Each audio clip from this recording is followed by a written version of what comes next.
KCTV Lon Rashapi daga Frank Motors Kajaka dekali ga bathamai jong Tata Motors halat ko ni Shillong ringkat bakanet foodish ordal mapi nginwan ramani hakir dobiyeng jongpi SVJ Foundation, in association with St. Joseph's Educational Services, are conducting career seminar cum educational fair on the 4th of June 2022. Register on 9436119558 or walk in directly to the venue for further information. Ringkat lang bat kepertai barok kawai ke office jong senior dairy officer ke West Jentia Hills District hakasngi balang jong ke shitarik ubna jeleo arajara arpoar kala rakhi ya ke World Milk Day hakajingelang ke badalong ha conference hall jong District Animal Husbandry and Veterinary Officer Joai. Hagani kasngi la sakilang da u Extra Assistant Commissioner West Jentia Hills District uba WK Kharbuli ubalalong kum kongsan haringkat kajingedon lang jong ke Dr. E. Pasa nang tadi ke Dairy Officer Quality Control RDEC Joai Dairy Plan ke kong M. Shilla bat kiwai.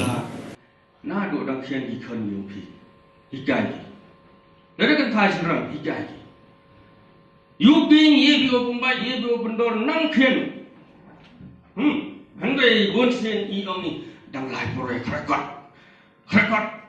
hamjan sini krakot dik hamjan semai masih dik krakot entah mana pas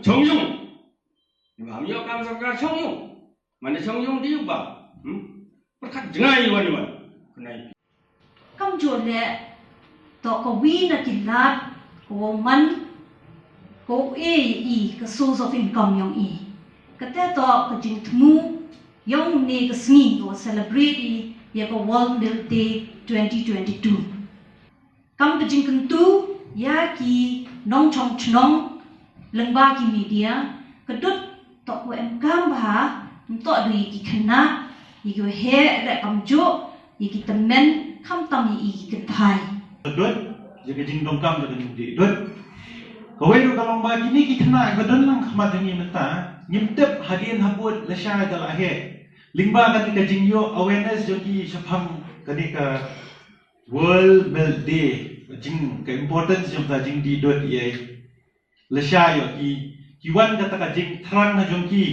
balasha ki kwa ablong ki dairy officer lani ki veterinary officer. Kadi ke benai mesin. Ini ki nomri jingri hukum ta bakin ai ka jing kai ki khun. Hoi